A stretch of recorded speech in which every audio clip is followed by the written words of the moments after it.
তিস্তা নদীর পানি বণ্টন নিয়ে ভারতের সঙ্গে আলোচনা করবে অন্তর্বর্তী সরকার, পিটিআইকে ডক্টর মোহাম্মদ ইউনূস।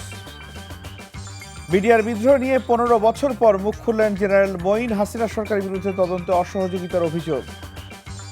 যৌথ বাহিনীর অভিযানে সাভার, আশুলিয়া, শিল্পাঞ্চলে 20 ও কক্সবাজারে 8 জন আটক। আজ খোলা থাকবে পোশাক কারখানা। সাবেক মন্ত্রী শাহজাহান খানের 7 দিনের রিমান্ড। সাবেক ভূমিমন্ত্রীর ছেলে তমাল অস্ত্র গুলিসহ গ্রেফতার।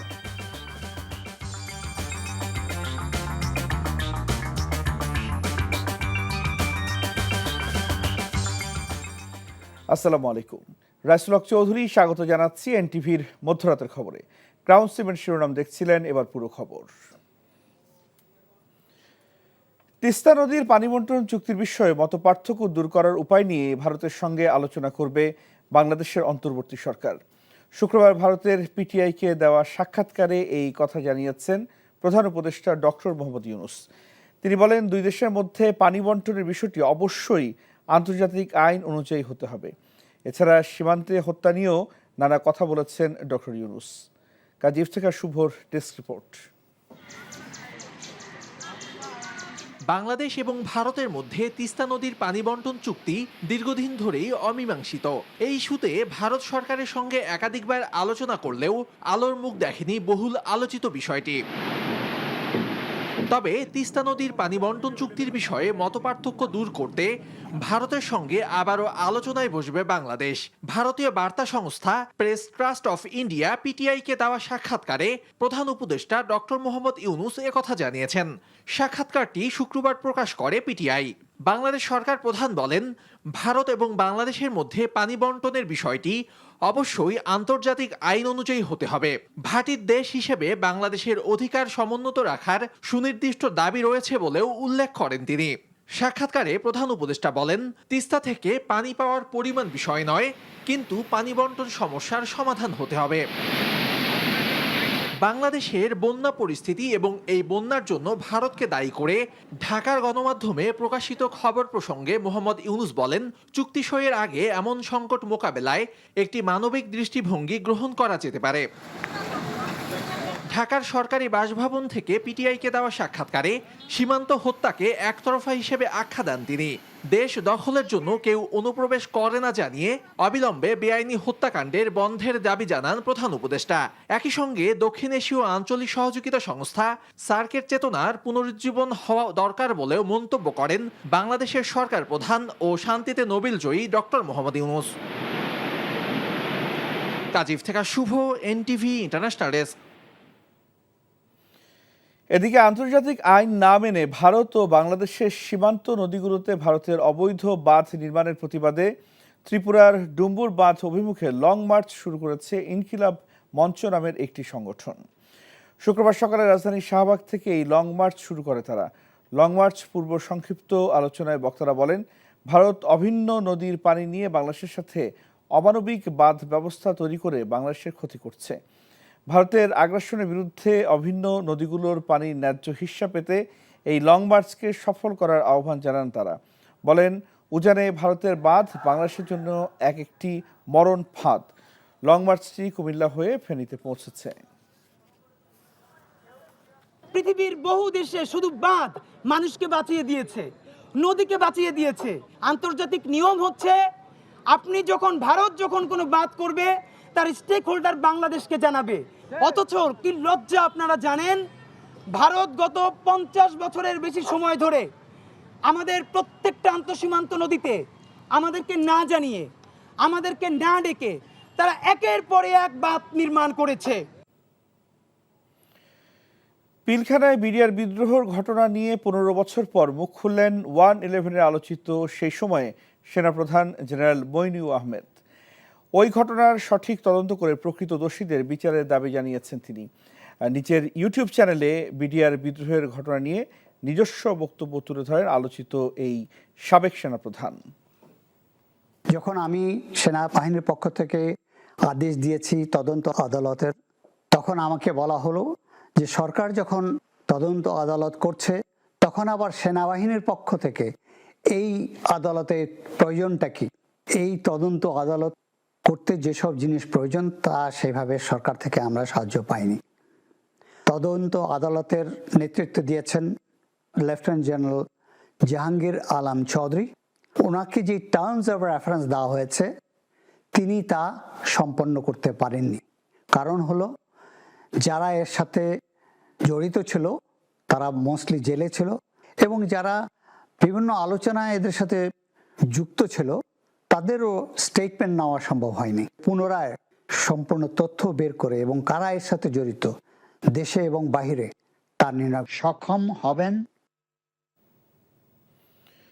ভারতের সশস্ত্র বাহিনীর কমান্ডারদের বাংলাদেশের বর্তমান পরিস্থিতি বিশ্লেষণ করার আহ্বান জানিয়েছেন দেশটির প্রতিরক্ষা মন্ত্রী রাজনাথ সিং। এছাড়া রাশিয়া, ইউক্রেন ও ইসরায়েল হামাস যুদ্ধের দিকে নজর রাখা এবং অপ্রত্যাশিত যে কোনো কিছু মোকাবেলার জন্য প্রস্তুত থাকার আহ্বানও জানান তিনি। শুক্রবার লখনৌতে জয়েন্ট কমান্ডার্স কনফারেন্সে ভাষণ দেওয়ার সময় চীন সীমান্ত এবং প্রতিবেশী অন্য দেশগুলোর পরিস্থিতি যা শান্তি ও স্থিতিশীলতার জন্য চ্যালেঞ্জ তৈরি করছে সেসব বিবেচনা করে একটি বিস্তৃত এবং গভীর বিশ্লেষণের প্রয়োজনীয়তার উপর জোর দেন রাজনাথ সিং। বিএনপির স্থায়ী কমিটির সদস্য আমির খসরু মাহমুদ চৌধুরী বলেছেন, নতুন ষড়যন্ত্র মোকাবেলা করে রাষ্ট্র সংস্কারে ঐক্যবদ্ধভাবে কাজ করবে বিএনপি। গণফোরাম, ন্যাব, ভাসানী ও বাংলাদেশ পিপলস পার্টির নেতাদের সাথে লিয়াজু কমিটির বৈঠক শেষে তিনি এই কথা বলেন।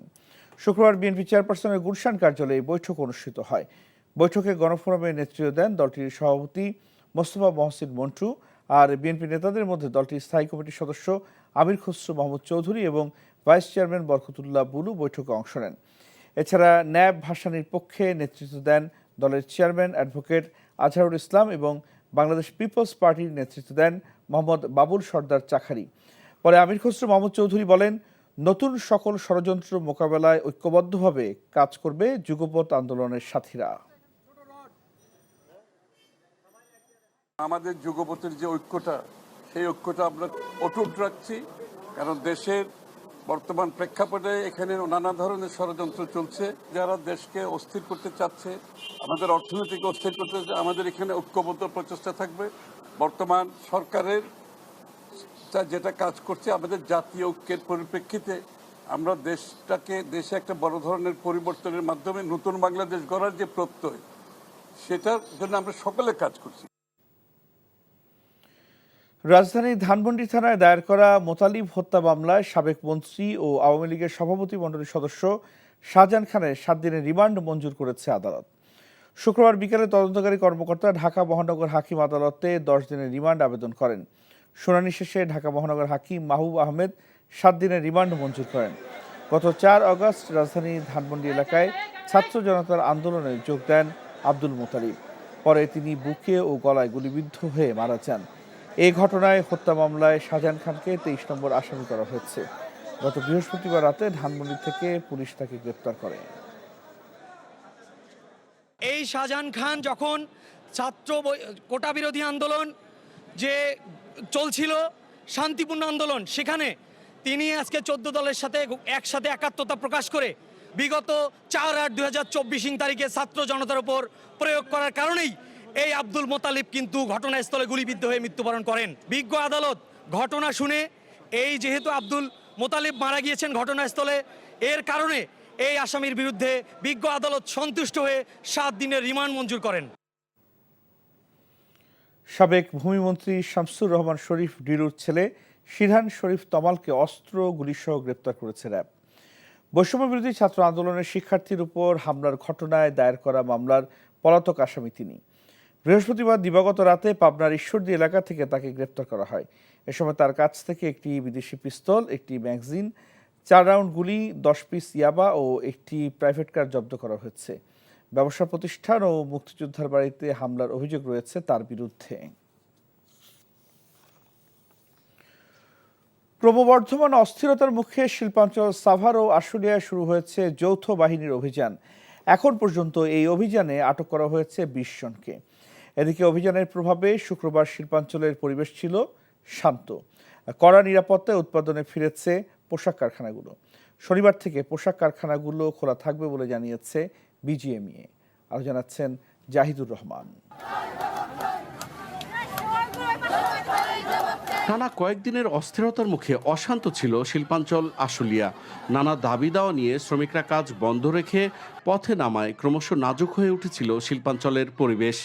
বেশ কিছু কারখানায় শ্রমিকদের যৌক্তিক দাবি মেনে নেয়ার পরও কাজে যোগ না দেয়ায় শিল্পাঞ্চলের অস্থিরতা সৃষ্টির নেপথ্যে থাকা ইন্ধনদাতাদের শনাক্ত করতে মাঠে নামে গোয়েন্দারা। ঘোষণা আসে যৌথ অভিযানের। বৃহস্পতিবার মধ্যরাত থেকে শুরু হয়ে শুক্রবার বিকেল পর্যন্ত চলা এই অভিযানে অংশ নেয় সেনাবাহিনী, পুলিশ ও র্যাবের সদস্যরা। আশুলিয়া ও সাভার থেকে আটক করা হয় ২০ জনকে। যে অস্থিরতা, এটার সাথে সংশ্লিষ্টতা দেখার জন্য সাসপেক্টেড পিপল যারা, তাদেরকে আমরা অ্যারেস্ট করেছিলাম। জিজ্ঞাসাবাদ করে যাচাই বাছাই করে আমরা ২০ জনের মধ্যে একজনকে আমরা দেখেছি যে সে এটার সাথে সংশ্লিষ্টতা নাই, সেই হিসাবে তাকে ছেড়ে অন্যান্যগুলোকে আমরা চালান করে দেব। যৌথ অভিযানের প্রভাবে শুক্রবার অনেকটাই শান্ত ছিল আশুলিয়া শিল্পাঞ্চল। ১৫০ ফ্যাক্টরিতে শান্তিপূর্ণভাবে কাজ চলেছে এবং রাতেও কিছু কিছু ফ্যাক্টরিতে ওভারটাইম চলবে। সেনাবাহিনী, বিজিবি এবং ইন্ডাস্ট্রিয়াল পুলিশের পেট্রোল অব্যাহত আছে। এদিকে ঝুট ব্যবসার নিয়ন্ত্রণকে কেন্দ্র করে শিল্পাঞ্চলকে অস্থির করা ব্যক্তিদের বিষয়েও খোঁজ খবর নেওয়া হচ্ছে বলে জানিয়েছে শিল্প পুলিশ। Zahidur Rahman, NTV news, Ashulia, Dhaka. কক্সবাজারের যৌথ বাহিনীর অভিযানে দেশি বিদেশি অস্ত্রসহ ৮ জনকে আটক করা হয়েছে। শুক্রবার ভোরে কক্সবাজার জেলা প্রশাসনের নির্বাহী ম্যাজিস্ট্রেট নরশের ইবনে হালিমের উপস্থিতিতে কক্সবাজার সদরের পিএমখালী ইউনিয়নের মাইচপাড়া এলাকায় সেনাবাহিনী, পুলিশ, র্যাব এবং বিজিবির সমন্বয়ে গঠিত যৌথ বাহিনী এই অভিযান পরিচালনা করে। পরে সন্ধ্যায় এক প্রেস বিজ্ঞপ্তিতে এই তথ্য জানান র্যাব ১৫-এর সিনিয়র সহকারী পরিচালক মোহাম্মদ আবুল কালাম চৌধুরী। গ্রেপ্তারকৃতদের বিরুদ্ধে মামলার পর কক্সবাজার সদর থানায় হস্তান্তর করা হয়েছে।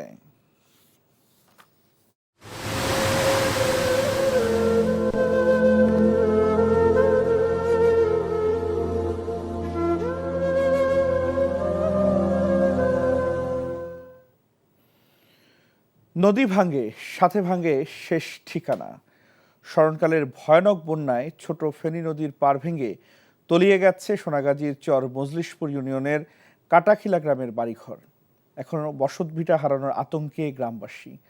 দ্রুত ভাঙন ঠেকানো না গেলে বাস্তুহারা হবে অনেকেই। রনি রায়হানের ছবিতে ফেনী সোনাগাজীর প্রত্যন্ত গ্রামের খবর জানাচ্ছেন হাসান মাহমুদ।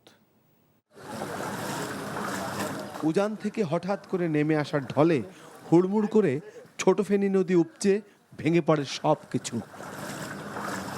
ঢলের তোড়ে ভেঙে পড়ে হুগলি খালের সাথে ছোট ফেনী নদীর সংযোগ স্থলটি। পানি নেমে গেলেও সেই ক্ষতচিহ্ন বয়ে বেড়াচ্ছে চর মজলিশপুর ইউনিয়নের কাটাখালী গ্রামের মানুষ। নদীর ধারে গড়ে ওঠা অনেক বাড়িঘরও তলিয়ে গেছে নদীতে। আমাদের লালপোল থেকে শুরু করে এ পাশের যতগুলো পানি লালপোল গড়ায় আসছে, সম্পূর্ণ পানি কিন্তু এদিক দিয়ে গেছে, সম্পূর্ণ পানি এদিক দিয়ে গেছে। ঢলটা ওই পানি যদি এদিক দিয়ে না নামতো তাহলে তো মানুষ সবই ডুবে যেত। এখন এদিক দিয়ে যাওয়ার কারণে একদিন পানি গেছে, দ্বিতীয় দিন আমাদের এই জায়গাটা 1 ঘন্টার ব্যবধানে পুরা সাগর হয়ে গেছে। মানে এটা ভেঙে রাস্তাঘাট সবকিছু ভেঙে পানি উপর দিয়ে চড়ছে। ফেনীতে যে স্মরণকালের ভয়াবহ বন্যার ছোবল, তাতে জেলার সোনাগাজীর চর মজলিশপুর ইউনিয়নের কাটাখিলা গ্রামের ছোট ফেনী নদী পাড়ের মানুষ এখন নদী ভাঙনের আশঙ্কায়। যে কোনো সময় ভেঙে পড়তে পারে তাদের ভিটে মাটি। আতঙ্কে কাটে রাত দিন। এই পর্যন্ত নদী পুরি এখানে আসছে, আসি গাছ সব ভেঙে নদীতে পড়ে গেছে। আমাদের কাটাখিলা গ্রাম, কলিমুদ্দিন ভুঁইয়া বাড়ি এবং কি একটা স্কুল আছে, একটা মাদ্রাসা আছে, 2টা মসজিদ আছে। যে কোনো মুহূর্তে এটা যদি ব্যবস্থা না নেওয়া হয় সরকার, তাহলে আমরা যে কোনো মুহূর্তে আমরা সবাই এগুলো বিলীন হয়ে যাবে নদীর মধ্যে। আর খুচরা বস্তা হয়ে গেছে, আর খুচরা কোথায় যাবে জায়গা নাই।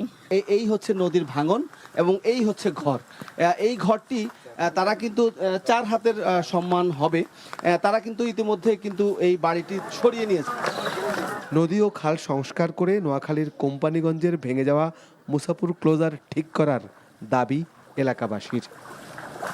Hasan Mahmud, NTV news, Sonagazi, Feni. ছাত্র জনতার গণ অভ্যুত্থানে স্বৈরাচার সরকারের পতন হলেও নিঃস্ব হয়েছে হাজার হাজার পরিবার। তছনছ হয়ে গেছে তাদের সাজানো গোছানো সুখের সংসার। তেমনি একটি পরিবার রাজধানীর আজিমপুরের শহীদ দুলাল মাহমুদের। সরকারি কোয়ার্টারের ভেতরে প্রাণ হারানো মানুষটির স্বজনদের এখনকার অবলম্বন কি, সেই কথা জানাচ্ছেন হাসান জাবেদ, ছবি তুলেছেন তারিক হাসান। একটি বেসরকারি ব্যাংকের সহকারী ব্যবস্থাপক দুলাল মাহমুদ রাজধানীর আজিমপুর সরকারি কোয়ার্টারে 2 সন্তান ও স্ত্রীকে নিয়ে সুখে শান্তিতে কাটছিল তাদের জীবন। কিন্তু হঠাৎই সেই সুখের ঘর তছনছ করে দেয় হায়নারূপী পুলিশ। ছাত্র জনতার আন্দোলনে উত্তাল 18 জুলাই। অফিস থেকে সন্ধ্যায় বাসায় ফিরে স্ত্রীর তৈরি করা কেক কেটে নিজের জন্মদিনেও উদযাপন করেন দুলাল। বৃদ্ধ মাকে ইনসুলিন দিয়ে বাসার নিচে নামেন ওষুধ কিনতে। গেটে যেতেই পুলিশের ছোড়া 2টি গুলি এসে লাগে তার হাত ও পেটে। লুটিয়ে পড়েন দুলাল। পরদিন ভোরবেলায় ঢাকা মেডিকেলে চিকিৎসাধীন অবস্থায় মারা যান তিনি। নারী ছেঁড়া ধন আদরের মানিকের এমন করুণ মৃত্যুতে শুকে পাথর মা। সকালে কইছে ভাত, ব্যথার আগে ভাত খাইবা, পরে খিদে লাগলে একটা রুটি আর একটা খেলা খাইবা। অনেক কিছু করছে, অনেক বলার মতো না।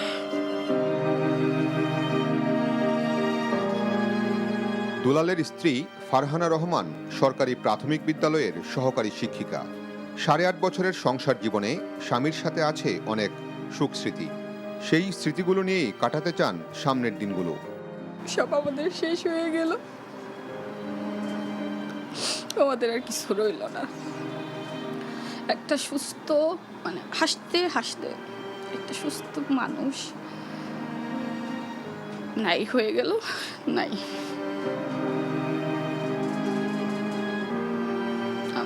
আমার সাজানো সংসার এক মুহূর্তেই সব শেষ হয়ে গেছে আমার। নিহত দুলালের অবুঝ 2টি শিশুও বুঝেছে যে তাদের বাবা আর ফিরে আসবে না। পিতৃহারা শিশু 2টি এখন খুঁজে ফিরে বাবার আদর, সুহাগ ও ভালোবাসা। বাবাকে ভালোবাসার চিঠিও লেখেন ছেলে ফারাজ মাহমুদ। আমাকে নিয়ে বাবা অনেক খেলতো। আমার যে ব্যাটটা রেখে গেছে ওইটা আমার বাবা কিনে দিয়েছে, সেই জন্য ভাবি বাবা ওই ব্যাটটা নিয়ে আমাকে নিয়ে খেলতেছে। আমি ভাবি বাবা ওখানে বসে টেবিলে বসে ভাত খাচ্ছে আর আমাদের বিছানায় ঘুমাচ্ছে, আমরা 4 জন মিলে ঘুমাচ্ছি। প্রতিবেশীরাও দুলাল মাহমুদের মৃত্যুকে মেনে নিতে পারছেন না। বলছেন এমন ঘটনা যেন কোনো শত্রুর জীবনেও না ঘটে। খুবই খারাপ লাগছে। একটা মানুষ, উনি তো নিরীহ মানুষ, সাধারণ চাকরি করে, কোনো সাথেও নাই পাচেও নাই, তাই না?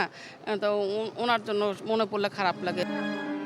Hasan Jabed, NTV news, Dhaka. গাজীপুরের কালীগঞ্জে বৈষম্য বিরোধী ছাত্র আন্দোলনের শহীদী মিছিলে বাধা ও হামলায় মুক্তারপুর ইউনিয়নের 6 নম্বর ওয়ার্ড বিএনপির সভাপতি এমদাদুল হক আকলু মারা গেছেন। এ সময় আরও 10 থেকে 12 জন বিএনপি ও তার সহযোগী সংগঠনের নেতাকর্মী আহত হয়েছে। আহতরা উপজেলার স্বাস্থ্য কমপ্লেক্স সহ বিভিন্ন হাসপাতালে চিকিৎসার জন্য ভর্তি হয়েছেন। খবর পেয়ে পুলিশ ঘটনাস্থল থেকে নিহত ওই বিএনপি নেতার লাশ উদ্ধার করে শহীদ তাজউদ্দিন আহমেদ মেডিকেল কলেজ হাসপাতালে পাঠিয়েছে। স্থানীয়রা জানায়, শুক্রবার সকালে গাজীপুরের কালীগঞ্জ উপজেলার নাসু মার্কেট এলাকায় বৈষম্য বিরোধী ছাত্র আন্দোলনের শহীদী মিছিল চলাকালে একদল সন্ত্রাসী মিছিলটিতে বাধা দেয়। এক পর্যায়ে সন্ত্রাসীরা মিছিলকারীদের উপর হামলা চালায়। এ সময় হামলাকারীদের বেধড়ক লাঠির আঘাতে এমদাদুল হক আকলু নামের বিএনপির ওই নেতা ঘটনাস্থলেই নিহত হন। পরে স্থানীয় বিএনপি নেতার বাড়িতেও হামলা ভাঙচুর করে সন্ত্রাসীরা। নারায়ণগঞ্জের মেধাবী শিক্ষার্থী তানভীর মোহাম্মদ ত্বকী হত্যার বিচার দাবি জানিয়েছে সন্ত্রাস নির্মূল ত্বকী মঞ্চ। শুক্রবার বিকালে শহরের চাষারায় নারায়ণগঞ্জ কেন্দ্রীয় শহীদ মিনারে সন্ত্রাস নির্মূল ত্বকীর মঞ্চের উদ্যোগে ত্বকী হত্যার 11.5 বছরে সমাবেশ অনুষ্ঠিত হয়। সমাবেশ থেকে অতি দ্রুত ত্বকী হত্যার বিচারের দাবি জানান বক্তারা। হত্যায় সাবেক সংসদ সদস্য শামীম ওসমানের পরিবারের সম্পৃক্ততা জানিয়ে সন্ত্রাস নির্মূল ত্বকী মঞ্চের আহ্বায়ক নিহত ত্বকীর বাবা রফিউর রাব্বি বলেন, তার কিশোর ছেলেকে নৃশংসভাবে হত্যা করা হয়েছে।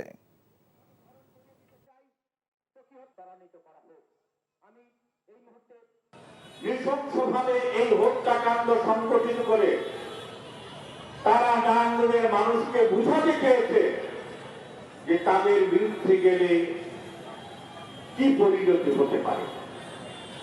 আমরা বরাবর বলেছি যে এই গডফাদার মাফিয়াদের শক্তি হচ্ছে সরকার, প্রশাসন, পুলিশ।